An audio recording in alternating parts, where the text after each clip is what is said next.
Yeah, you always prepare for any possible situations. Obviously, we prepare for Pratt and fully expect him to play. And we've seen a lot of Michael Pratt for the last 2 years, and he's a really good football player, really good job at quarterback. But beyond that, each and every week, you want to prepare for the number two, number three, and how that could change up the game plan.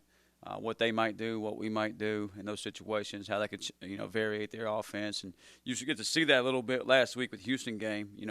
What maybe they didn't do with the number two guy or number three guy, and what they did do with Pratt, and maybe they put more on his shoulders. But I think Michael Pratt will be there. I mean, he's a competitor. I think we've all seen that the last 2 years. That's one of the things that sticks out to all of us is that he's a tough guy, and he's going to compete, and he's going to be. He's taken a lot of hits over the last couple of years, and he still gets up and keeps going at it like he never got hit. So I fully expect him to be there.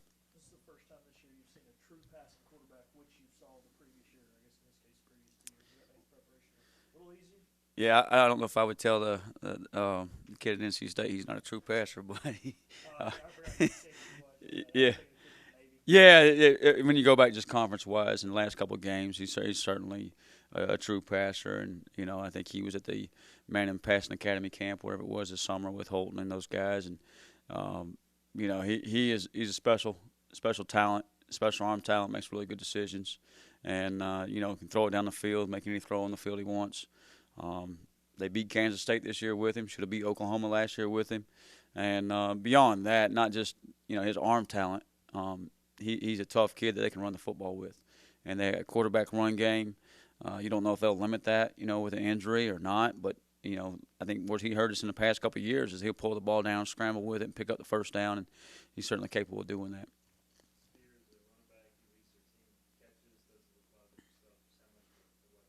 Tyjae Spears is a really good player. I mean, he's the real deal, and he does it all for him. Blocks in the backfield, runs a stretch play, gets out and catches the ball. Out of the backfield. Just a kid that's a lot of fun to watch, unless you're preparing for him. And then when you're preparing for him, you got your hands full with him. We got to make sure we know where he's at. We got to do a great job tackling him. Maybe not as big as some of the backs that we've seen. He's listed at 195, but he plays like he's 210. He'll run through you, around you, and past you in a hurry. So. I think he's a really good football player. Cameron Carroll's the kid we saw a lot last year in the last 2 years, and was a little bit bigger. He got banged up maybe in the first game. Might be back, don't know. But Tyjae Spears has certainly been the workhorse for him, and kind of led him on a good run so far, and has done a really good job there in the backfield. And they're probably about, I think they're averaging 160 yards per game on the ground, and that's probably who they want to be first right now as far as from the head coach down. And he leads that, and they got a rotation back there, but Taji is certainly the guy.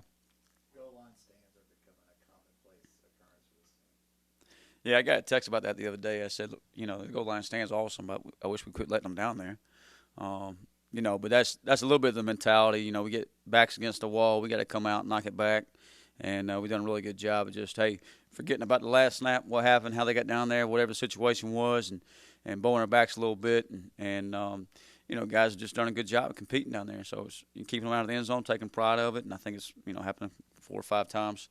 The goal now is not let them down there. So we'll see about that. Coach, all the guys talked about that yesterday, and they said that it's all because of practicing for it.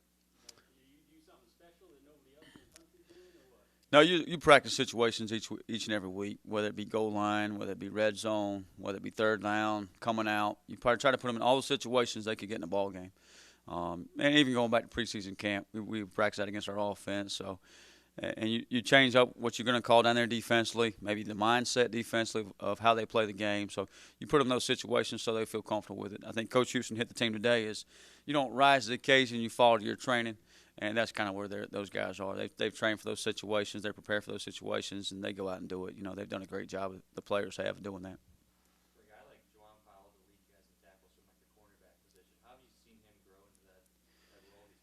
Yeah, he's played field safety for us the last couple of years, and was one of our better tacklers out there, and really come downhill and fit the run. And he's doing the same thing at corner. So just proud of him and what he's doing in the run game, and he's gotten better each game as the years went on, getting more comfortable out there at corner. I think that's still growing on him, and I think he'll get better as the season goes, and he'll feel more at home out there on the edge.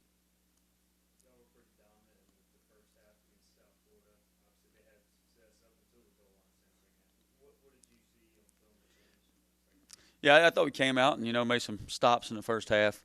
Got a couple of 3-and-outs early. Forced a turnover down there, and did some really good things. And kids were playing their tails off.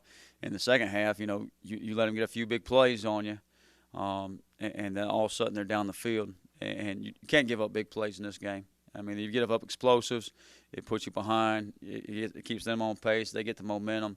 And then a few times we had the third down, get them in third downs. We let the quarterback get out of it. We have Bohannon sack back there, and he's a pretty good player and does a good job with his feet, gets out of it, and spins around for the first down a couple of times. So if we can do a better job on third down, and we try to focus on that a little bit more today in practice. We work on third downs. We work more third and medium, third and long situations, and just making sure we're doing a better job of eyes on the quarterback, doing those things, of getting it on the ground and getting off the field. So we got to take advantage of that and get off the field and get the ball back to our offense.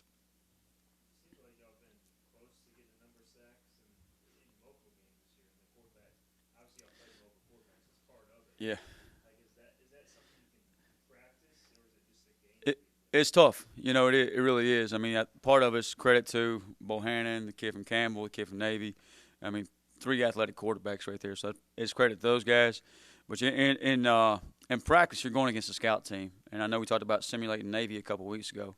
It's hard to simulate sacking a quarterback because you never hit the scout team quarterback because you want to give him a chance to throw the ball down the field, work your DBs. All those situations in the pass game you want to work. And now all of a sudden you're getting back there and you're just kind of letting off and stopping because that's how you work it in practice. Now you go drill it, and we have what we call chase the quarterback around drills that we put them in a box and let the kids scramble around. And we try to get there with the D-line, linebackers, whoever may be, the blitzers, and put them in those situations. But that's hard to simulate. We much like Navy's offense is hard to simulate. Sacking a quarterback is hard to simulate because you're not going to the ground with it. And versus a pretty athletic kid, that can be tough. So we just got to keep putting ourselves in those situations. And the fact we're getting back there is a good thing. If we'll keep doing that, I think good things will happen. Anything else for Coach? Appreciate it, Coach. Well, I think Jim Knowles running that same rant a couple